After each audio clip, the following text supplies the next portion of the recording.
আল্লাহ বলেন আমি মুমিন তোমাকে পরীক্ষা করব, এটা পরীক্ষার হাল। আমি 5টা জিনিসের দ্বারা পরীক্ষা করব, আর এই 5টা জিনিসের পরীক্ষায় যদি তুমি পাস করতে চাও, একটা পুঁজি লাগবে। ওই পুঁজি না থাকলে তুমি পাস করতে পারবা না। ওই পুঁজির নাম হলো একমাত্র ধৈর্য।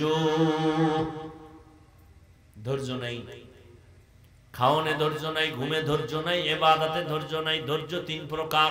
ইবাদতের বেলায় ধৈর্য, মুসিবতের বেলায় ধৈর্য, গুনাহের বেলায় ধৈর্য রে গোলাম।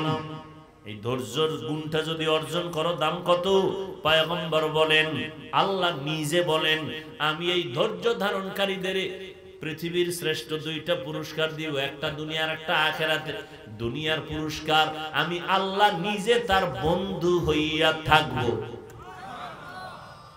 ইয়া আইয়ুহাল্লাযীনা আমানুস্তাঈনু বিস-সাবরি ওয়াস-সালাহ ইন্নাল্লাহা মা'আস-সাবিরিন।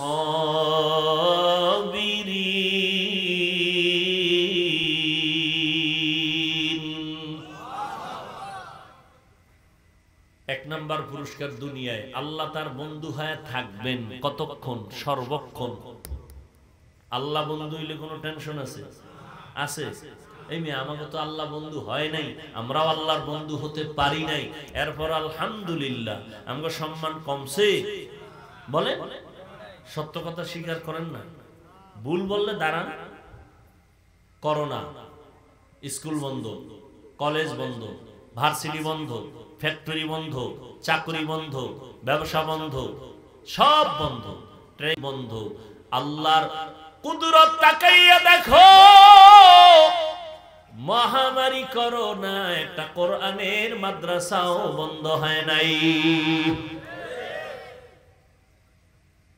চোখের সামনে, এটা তোর গোপন কথা না। আল্লাহর কি দেখাবে? সমস্ত দুনিয়ার বেঈমানরা চায় কোরআনের আওয়াজ বন্ধ হয়ে যায়, সাথে সাথে কিছু মুনাফিকরাও তাল মিলায়। এরপরে তো আল্লাহর শুকর, এমপি সাহেব দেখা হলে কয় হুজুর দোয়া করেন, মন্ত্রী মহোদয় দেখলে বলে দোয়া করবেন, প্রফেসর দেখলে বলে দোয়া করবেন, চেয়ারম্যান সাহেব চেয়ারে বয় 5 বছর, কোরআনওয়ালা যে চেয়ারে বইছে চেয়ারের কোনো মেয়াদ নাই। আছে কোনো মেয়াদ? এরা দুনিয়াতেও বাদশা, আখিরাতেও বাদশা। আপনিও কোরআন পড়েন, আপনি ডাক্তার হন, কি ডাক্তার হয়ে কি সম্মানিত নাই? আপনি এমন ডাক্তার হন, আদর্শওয়ালা হন, রসুলের আদর্শ মতো চলেন, ডাক্তারি পড়েন, লেখাপড়া করেন, মানুষের সেবা করেন। বাংলাদেশ কেন, পৃথিবীর ভিন্ন রাষ্ট্রে আপনাকে হায়ার করে নিয়ে যাবে চিকিৎসার আপনার লাইনে। আপনি মরে গেল গোটা দুনিয়াবাসী আপনার জন্য কাঁদবে, স্মরণ করবে। শুধু হুজুর হইলেই সম্মান, বিষয়টা তো এমন না। কোরআন লাগবে, হুজুর না, কোরআন লাগবে। কি আমি টুপি পরছি, আরে ঘটনা মনে পড়ে গেছে। কিছুক্ষণ বসবেন নাকি দোয়া করে দেবেন? খেয়াল করুন, উঠা বসা এটা ভালো লাগে না সবার জন্য। সব জিনিস এগুলি মজলিসের বেয়াদবি। আজকে ঘটনা বললাম, জুনায়েদ বাগদাদি রহমাতুল্লাহ আলাইহি, সম্ভবত তার আমলের ঘটনা। এক খ্রিস্টান পাদ্রী রসুলের একটা হাদিস শুনছে। হাদিস কি? ক্বালান নবী সাল্লাল্লাহু আলাইহি ওয়া আলিহি ওয়া সাল্লাম ইত্তাকু ফিরাসাতাল মুমিন ফাইন্নাহু ইয়ানজুরু বিনুরিল্লাহ।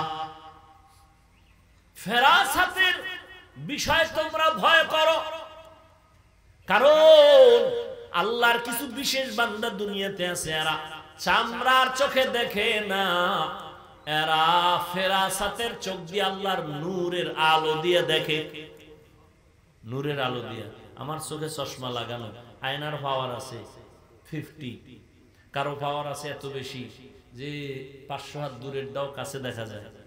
আবার ওই যে চাঁদের দেশে যারা যায়, আরে কি বলে হেলাল কমিটি, এরা দূরবীন লয়ে যায়, তাদের গ্লাসে আরো পাওয়ার। বুঝেন না কথা? আল্লাহ পাকের নূরের আলো কলবে যার আসে তার পাওয়ার বেড়ে যায়। আমি যা দেখতে না পাই তিনি তা দেখতে পান। আম্মা জানা আমেনা কি বলেন জানেন? আপনারা জানেন, আমি স্মরণ করায় দিই।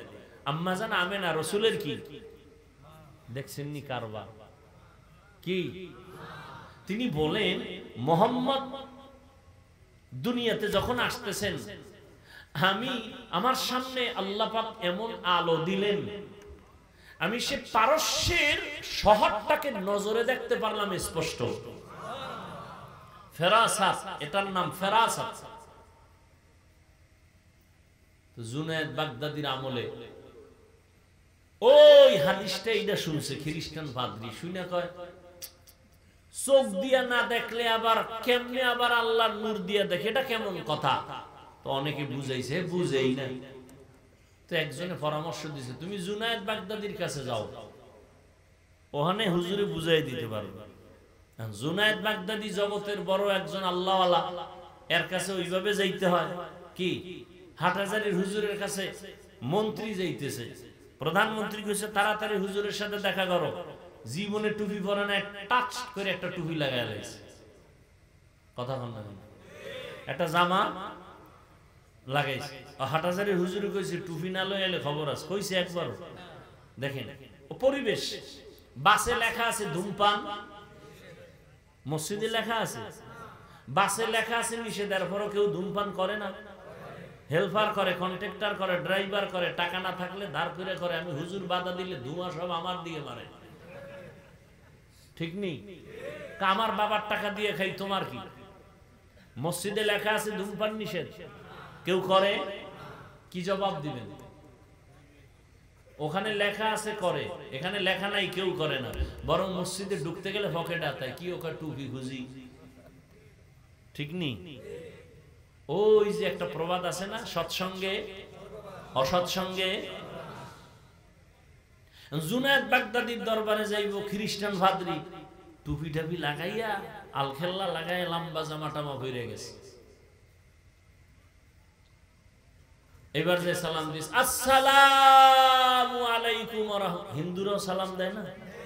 খুব সুন্দর করে দিতে পারে। আমরা না স্টাইল করি, সামাইকুম স্টাইল। সামাইকুম মানে তোর উপরে খোদার ঠাডা হরুক, হে আবার ঘুরে একা আলাইকুম, তোর উপরে আগে হরুক। সালামের স্টাইল। এক সোরার ঘরের সোরায় ঢাকা বইয়ে কইতে আছে, শুদ্ধ কইরা সালাম দিলে বলে এটা জঙ্গির গন্ধ আসে। কেতনা বড় দাজ্জাল! আল্লাহ হেদায়েত দান করুন। জুনায়েদ বাগদাদির কাছে যায় খ্রিস্টান পাদ্রীতে আনার সুরাতে নাই, সুরাতে বড় হুজুর সালাম দিছে স্টাইল করে। জুনায়েদ বাগদাদি ওয়ালাইকুম না কয় কয় হাদাক আল্লাহ, আল্লাহ তোরে হেদায়েত দিক। খ্রিস্টান কয় জীবনে সালাম শুনছি ওয়ালাইকুম, আপনি ওয়ালাইকুম না কইয়া হাদাক আল্লাহ কইলেন, ভাবছেন কি? আসলেই ভাবছি। আমার হাদাক আল্লাহ কইলেন কেন? হেদায়েত দিক। তুই তো বিধর্মী। কি ধর্মী? তুই তো মুসলমান না, তুই তো কায়া ভালাইছিস। এইবার হুজুরের কাছে তওবা করে ভালাইছি, হুজুর আমি যে হাদিস বুঝি নাই, বুঝে লাইছি। আমি খ্রিস্টান নাকি এটা আপনি কেমনে ধরলেন? নবুয়তের দরজা বন্ধ, ফেরাসাতের দরজা বন্ধ নেই। এটা ওলামায়ে কেরাম সারা কেউ বুঝানো যাবে না, বড় কঠিন জিনিস। আলেমরাই বুঝতে চায় না, যদি বুঝতো কোনদিন ওলিয়া উলিয়ার বিরোধিতা করতো না। এই জন্য আমি তো শক্তি খাটায় বলি, আমার শরীরে যত শক্তি আছে, যত মাথায় কোরআন দাও কোরআন নিয়ে বলবো। যারা বলে আমরা ওলিয়া উলিয়া মানি না, তারা কোরআন মানে না, বুখারী শরীফ মানে না, তারা ভণ্ড। এদেরকে যারা ভণ্ড বলে না, তারাও ভণ্ড।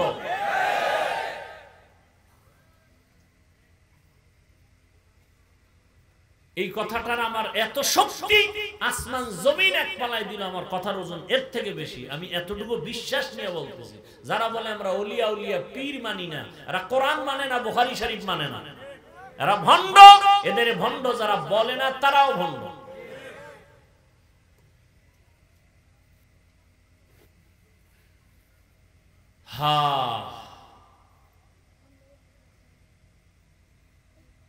আল্লাহ তাআলা পাঁচটা জিনিসের মাধ্যমে পরীক্ষা নিবেন। এক নাম্বার পরীক্ষা হলো ভয়। ও পরীক্ষায় পাশ করার জন্য লাগবে কি? গেছে, ভুলে গেছে। ধৈর্য ধৈর্য ধারণ করবেন, দুইটা পুরস্কার আল্লাহ দুনিয়াতে একটা দিবেন, আখিরাতে আরেকটা। আখিরাত দুনিয়াটা বলছি না, কি বলছি? আল্লাহ কি হয়ে যাবে? বন্ধু হয়ে যাবেন। আল্লাহ কি হয়ে যাবেন? বন্ধু হয়ে যাবেন। আল্লাহ যদি বন্ধু হতে পারে আর টেনশন নাই, দুনিয়ার সব একদিক, ওই বান্দার ক্ষমতা থাকবে আর একদিক। নদীর মধ্যে পানি নেই অনেক বছর, কোথায় পানি নেই? এখন একজন আল্লাহর ওলির কাছে এসে, খেয়াল করেন, একজন আল্লাহ ওয়ালার কাছে, হযরত, শায়েখ, খলিফা, অমুক নদীতে পানি নাই, কি করবে? কি কইছে? আল্লাহর বান্দা একটা চিঠি লেখছে। কি লেখছে? নিয়ে কয় এটার বাস করে দিলাম, এটা নদীর ভিতরে ফালায়া দাও। নদীর মধ্যে ফালায় দেওয়া মাত্র দীর্ঘ বছরের শুকনা নদীতে জোয়ার শুরু হয়ে গেল। সুবহানাল্লাহ কইছেন?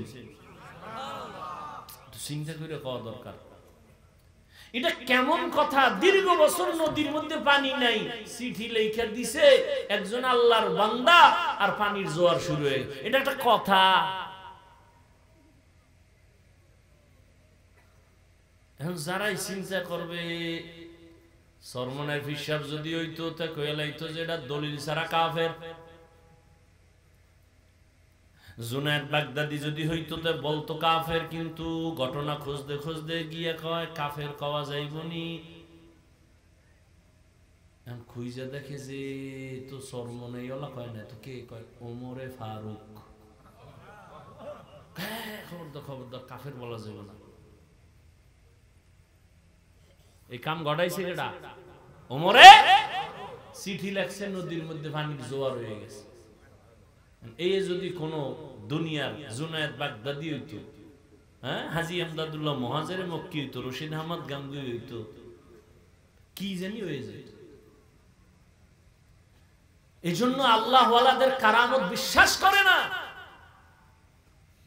আমি এমনে বলছি, ওলিয়া উলিয়া যারা মানে না, এরা কোরআন মানে না, বুখারী শরীফ মানে না, এমনে বলছি।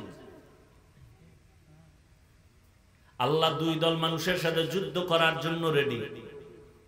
আল্লাহ নিজে যুদ্ধ করবেন কয় দলের সাথে? এটা খুশির কথা, খুশির কথা। কত বড় কঠিন কথা! এক দলের কথা আল্লাহ কোরআনে বলেছেন, আর এক দলের কথা বুখারী শরীফে। কোরআনে যেই দলের কথা আল্লাহ বলছেন আমি যুদ্ধ করব, ওই দল হলো সুদের সাথে যারা জড়িত, ওই দল। ইয়া আইয়ুহাল্লাযীনা আমানুত্তাকুল্লাহ ওয়াযারু মা বাকিয়া মিনার রিবা ইন কুনতুম মুমিনিন ফাইন লাম তাফআলু ফাআযানু বিহারবিন মিনাল্লাহি ওয়া রাসূলিহি। আর এক দলের সাথে আল্লাহ যুদ্ধের ঘোষণা দিয়েছেন বুখারী শরীফের মধ্যে। আল্লাহর নবীকে আল্লাহ নিজে বলছেন হাদিসে কুদসি, যারা আমার ওলি আউলিয়ার বিরোধিতা করবে আমি আল্লাহ তার সাথে যুদ্ধ করার জন্য রেডি।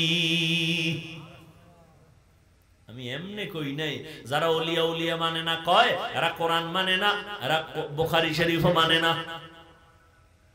তার মানে এইটা না, যারা ওলিয়া উলিয়ার নামে ভণ্ডামি করবে এটা কখনো সমর্থন করা যাবে না। বাতিলকে বাতিল বলতেই হবে, যতই কায়া পাল্টায়া রাখুক। পাঁচটা জিনিসের মাধ্যমে আল্লাহ পাক পরীক্ষা নেবেন। পাস করার জন্য পুঁজি লাগবে ধৈর্য। ধৈর্য ধারণকারীদের পুরস্কার দুইটা, একটা দুনিয়া আল্লাহ তার বন্ধু হয়ে যাবেন, আখিরাতে আরেকটা কি? ইন্নামা ইউয়াফাস সাবিরুনা আজরাহুম বিগাইরি হিসাব।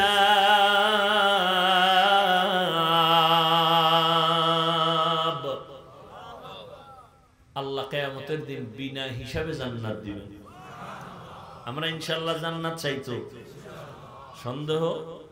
আসলেই চাই। কি আল্লাহর সাথে মোটামুটি একটা হিসাব দিয়ে যাইবেন না হিসাব ছাড়া? হিসাব দিয়ে যদি যাইতে চান জুতার বাড়ি ছাড়া জান্নাত পাবেন না, জাহান্নামে যেতেই হবে। কয়েকদিন ফিডা ভাড়া খাইয়া তারপরে জান্নাত। না বলে হ্যাঁ আপনার কোনো ঝামেলা আছে? হ্যাঁ, কেউ ঝামেলা ঢুকাইছেনি? খবরদার, কেউ যদি এরকম বলে থাকেন যে জাহান্নামে গেলে আর জান্নাতে ঢুকতে পারবে না, সম্পূর্ণ কোরআন বিরোধী কথা। জাহান্নামীদেরকে আল্লাহর নবী আল্লাহর থেকে অধিকার নিয়ে সুপারিশ করবেন। আল্লাহ অর্ডার করবেন, নবী আপনি জাহান্নামে গিয়ে আপনার উম্মতগুলো বাছাই করে করে জান্নাতে নিয়ে যান।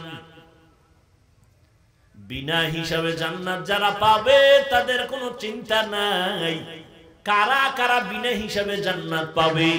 আল্লাহর নবী এক হাদিসে বলেন, ও গরীব, ধনী লোকের 500 বছর আগে তুমি বিনা হিসাবে জান্নাত পাইবা। কোন গরীব? যেখান রাখা বিড়ি ঠানে, এরকম গরীব আছে না? আল্লাহ হেদায়েত দান করুন। 5টা জিনিসের মাধ্যমে আল্লাহ পরীক্ষা নেবেন। 1 নাম্বার হলো ভয়। বান্দার পক্ষ থেকে ভয়, আল্লাহর পক্ষ থেকে ভয়। ইসরায়েলেরা ভয় দেখায়, এই ফিলিস্তিনের মুসলমান আমগো দেশ ছাইরা দি, না হয় আল্লাহ বলে ডাক দিলে খবর আছে। বান্দার থেকে ভয়। আল্লাহ বলেন এটা তোমার জন্য পরীক্ষা। তুমি কি ওই বান্দার ভয়ে আমি আল্লাহকে ভুলে যাও নাকি আল্লাহকে ধরে রাখো? এটা তোমার জন্য পরীক্ষা। পাস যদি করতে চাও ধৈর্যের সাথে মজবুত হয়ে দাঁড়াও। আল্লাহর পক্ষ থেকে ভয়, জাহান্নামের আযাবের ভয়। বেপরদায় চললে ম্যাডাম খুশি, শালি দুলাভাই খুশি, আল্লাহ কি বেজার। এখন তুমি আল্লাহর শাস্তির ভয়ে কি পর্দা করবা, নাকি শালি দুলাভাইয়ের আদব কথা রক্ষার্থে তুমি আল্লাহকে বিরোধিতা, আল্লাহর বিরুদ্ধে যাবা? এটাই তোমার জন্য বড় পরীক্ষা। পাস করার জন্য লাগবে ধৈর্য। এরে নবীর আশিক, আল্লাহর হুকুম মতো চলতে গেলে কত ভয় আসবে, ভীত আসবে, কত কিছু আসবে। হামলার ভয়, মামলার ভয়, কোনো ভয় নাই। ধৈর্যের সাথে কদম বাড়াও, বিজয় তোমার হবে যদি ঈমান মজবুত হয়। ওয়ালা তাহিনু ওয়ালা তাহজানু ওয়া আনতুমুল আ'লাউনা ইন কুনতুম মুমিনিন।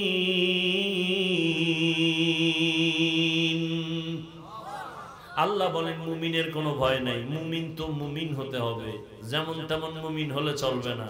ওই হাদিসটা পড়ছি ঠিক, তরজমাটাও কইতে পারি না কোন দিক দিয়ে কোন দিকে গেছি। বনি ইসরাইলের দল 72, আমার দল একটা বেশি 73। নবী বলেন সব জাহান্নামে যাবে, এক দল জান্নাতে যাবে। মনে আছে? সাহাবায়ে কেরাম বললেন যেই দলটা জান্নাতে যাবে তাদের নমুনা কি? খেয়াল করেন, নবী যদি বলতেন আমি মুহাম্মদের যারা মানবে তারা জান্নাতে যাবে আর সব জাহান্নামী, নবী এতটুকু বলেন নাই। নবী বলেন সমানভাবে আমি মুহাম্মদের যারা মানবে আর আমার সাহাবায়ে কেরামদের যারা মেনে চলবেন তারা জান্নাতি আর বাকি সব জাহান্নামী। কি বুঝলাম? যারা বলে আমি মুহাম্মদের মানি, ওমরে ফারুকের মানি না, সাহাবাদের বিরুদ্ধে লেখে, সাহাবায়ে কেরামের বিরুদ্ধে বলে, আল্লাহর কসম এরা 72 দল জাহান্নামীদের অন্তর্ভুক্ত। এই এক পয়েন্ট। আর এক পয়েন্ট কি?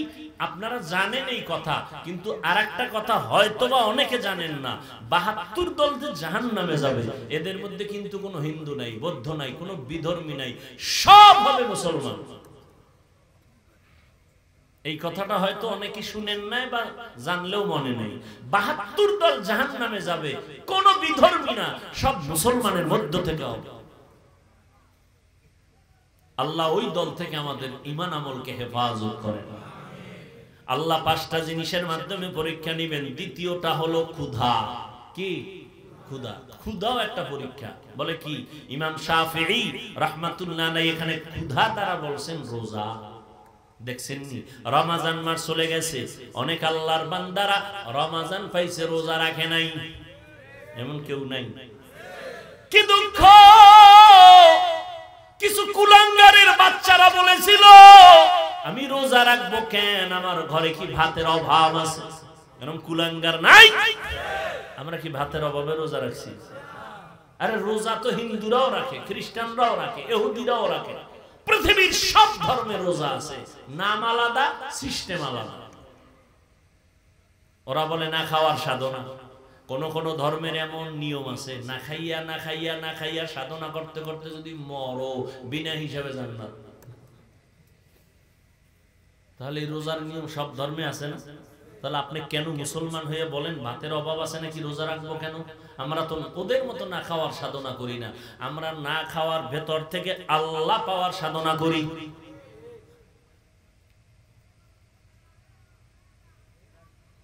ক্ষুধার যন্ত্রণায় তুমি রোজা রাখতে পারো না, এটাই তোমার জন্য বড় পরীক্ষা।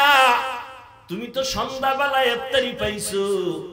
ফিলিস্তিনের মুসলমান রোজার মাস কোন রোজাও সাহারি পায় না, ইফতারিও পায় না। অত দূর যাও কেন? যাও ঢাকার শহরে সদরঘাট, বিভিন্ন শহর জেলা শহরে যাও, থানা শহরে, কত গরিব কত অসহায় রাস্তায় ঘুমায়, বাড়ি নাই, ঘর নাই, বিছানা নাই, শীতের মধ্যে একটা শীতের পোশাক নাই, কত কষ্টে জীবন কাটায়। মানুষ খানা ফালায় দেয়, ওটারে টোকাইয়া টোকাইয়া খায়, ঠিক নি? ও আল্লাহর বান্দারা, সেই তুলনায় তো আল্লাহ আমাদের ভালো রেখেছেন। এখন আমি একটু ক্ষুধার যন্ত্রণা সইতে পারি না, এই জন্য রোজা রাখবো না। তুমি ফেল। যদি পাস করতে চাও ধৈর্যের সাথে আগাও, দিন যত বড় হোক আমি আল্লাহর বিধান রোজা ভঙ্গ করব না।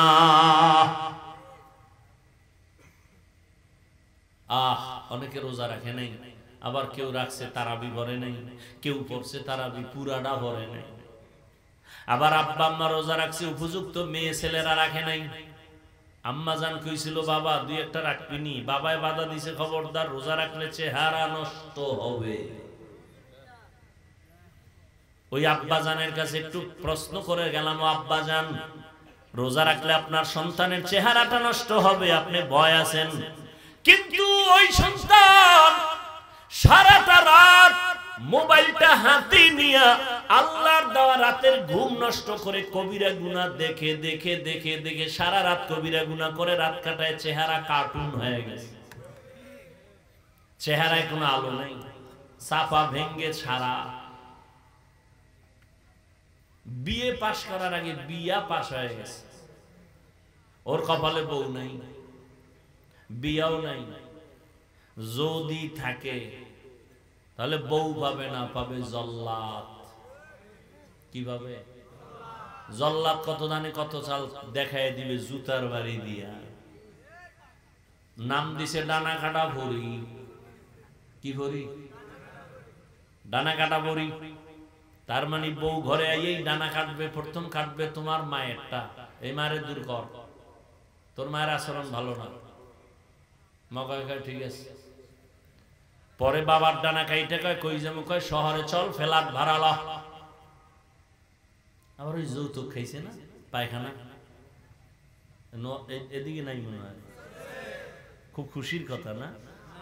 না, যেইভাবে দাঁত খুলে ফেলাইছে, খুব খুশির কথা। যৌতুক খাওয়া, বাথরুম থেকে 250 গ্রাম পায়খানা খাওয়া অনেক ভালো।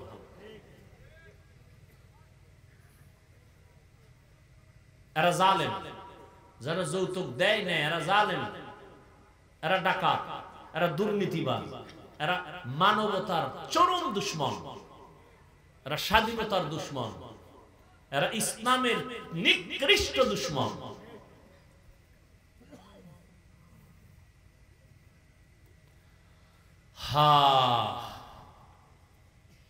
এবার বাপ মায়ের মানে আমার বাপ মা, তার কি শ্বশুর ডানা কাটছে, এবার আমার লই কই গেছে শহরে। শহরে যাইয়া এবার হে যায় এক দুয়ার দিয়ে একদিকে, স্বামী যার একদিকে, কয়েকদিন স্বামীর ডাক খাইয়া চুইসা এবার কত ডানাটাও কেটে হিজরত করলাম। এর নাম ডানা কাটা বুড়ি। ও যুবক আল্লাহর গোলাম, ক্ষুধার মাধ্যমে আল্লাহ পরীক্ষা নিবেন। এক হাতে তালি বাজে না, বিনা বাতাসে নদীর পানি নড়ে না। একক প্রচেষ্টায় ধর্মের বাতি জ্বালানো যায় না। স্বামী আর স্ত্রীর মন যদি এক না হয় ওই বাগানে ফুল ফোটে না। মনের মতো স্ত্রী লাগবে, আপনি আমল করবেন, আল্লাহর কাছে কানবেন, আল্লাহ আপনাকে দিবেন। সময় কম, ঘটনা শুনানোর আমার সুযোগ নেই। পৃথিবীতে কেচ্ছা কাহিনীর, পৃথিবীর শ্রেষ্ঠ কেচ্ছা কাহিনীর কিতাবের নাম কোরআন শরীফ। কথা বলেন, কেচ্ছা কাহিনীর, পৃথিবীর মধ্যে কেচ্ছা কাহিনীর শ্রেষ্ঠ কিতাবের নাম কোরআন শরীফ। কেচ্ছা কাহিনী নেই, কোরআন শরীফ হলো পৃথিবীর শ্রেষ্ঠ কিচ্ছা কাহিনীর কিতাব। কিচ্ছা কাহিনী নেই। সাপের ঘটনা আছে কোরআনে, নাই? মশার কেচ্ছা আছে, সাপের কেচ্ছা কোরআনে, মশার কেচ্ছা কোরআনে, মাছির কেচ্ছা কোরআনে, গরুর কেচ্ছা কোরআনে, হাতির কেচ্ছা কোরআনে। কেচ্ছা কাহিনী নেই, মূর্খ কোথাকার। 2000 আয়াতে আছে কেচ্ছা কাহিনী, 2000 আয়াতে। খবর আছে তোমার? সাপের কেচ্ছা, গরুর কেচ্ছা, হাতির কেচ্ছা, কেচ্ছা কাহিনী নেই। এসব কোরআনের কিচ্ছা। দাও কোরআন শরীফ, লাগাতার 1 মাস সময় দাও, আমি কোরআন হাতে নিয়ে আরবিটা দেই, তোমরা বাংলাটা ধরো। কত হাজার কিচ্ছা আমি শুনাই যায়। আসলে দাও কোরআন শরীফ। সূরা তাহা খুলো, সাপের কিচ্ছা বইলা যায়। আলাম তারা সূরা খুলো, হাতির কিচ্ছা শোনা যায়। কোরআন শরীফের সবথেকে বড় সূরাই হলো গরুর কিচ্ছা দিয়ে শুরু। নামই হলো গরুর নামে সূরা বাকারা। আনকাবুত, মশা, মাছি। কি জাতিকে কি বুঝাইতে চাও? আল্লাহ হেদায়েত দান করুন। আল্লাহ কিচ্ছা বলছেন কেন কোরআন শরীফে? কিচ্ছা কাহিনী বলছেন কেন? মানুষকে কিচ্ছা কাহিনী শিখাইতে না, মানুষের হেদায়েতের জন্য। আল্লাহ চান মানুষের হেদায়েত। মানুষ না চাইলে আল্লাহ এত দিবেন কেন? ঠেকছেন? আর একটু সামনে যাব, 2-4 মিনিট না শেষ? কয় জিনিসের দ্বারা পরীক্ষা? একটা বলছি মনে আছে কি? ভয়। দ্বিতীয়টা ক্ষুধা। ক্ষুধার মাকসাদ কি? রোজা। আপনি তো 30 রোজার ফরজটা পড়েন, রাখেন না। আর আমার রাসূল প্রত্যেক বৃহস্পতিবার, সোমবার রোজা রাখছেন। আর আপনি ফরজ রোজা রাখেন না, আপনি কেমন আশিক রাসূল?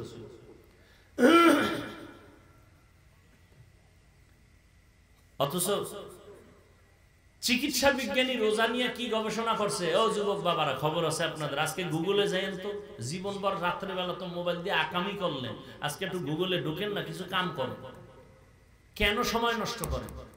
আপনি লেখাপড়া করেন যদি ঠিক মতো, ডাক্তার হন, আপনার মোবাইল বাজে জিনিস দেখার টাইম কই? আজকে গুগলে সার্চ দেন, রোজার দ্বারা শারীরিক কি ফায়দা, সওয়াব টওয়াব তো এটি আলাদা বয়ান, শরীরের কি উপকার, চিকিৎসা বিজ্ঞানী কি থিওরি দিছে। শরীরের ব্যালেন্স ঠিক রাখার জন্য রোজা। এই জন্য রাসূল সোমবার রোজা রাখছেন, বৃহস্পতিবার রোজা রাখছেন। আর আপনি 30 রোজা লয়া জিমাইতেছেন, পেরেশানিতে আছেন। কেমনে রাখেন? অভ্যাস করেন, শরীর টাইট লাগবে, ইনশাআল্লাহ কষ্ট কম হবে। চিকিৎসা বিজ্ঞানীরা কি থিওরি দিছে, এগুলো পড়লে দেখবেন কলিজা ঠান্ডা হয়ে যায়। 3 নাম্বার পরীক্ষা হবে মালের ঘাটতি। ওয়ানাকসিম মিনাল আমওয়াল, মালের ঘাটতি দ্বারা এখানে ইমাম শাফিঈ রাহমাতুল্লাহ আলাইহি বলেন যাকাত। কি? কিয়ামতের আগে বড় লোকেরা যাকাত দেওয়াটাকে জরিমানা মনে করবে। আল্লাহর কসম, বাংলাদেশে দারিদ্র বিমোচনের কত গান, কত গান, কত স্লোগান।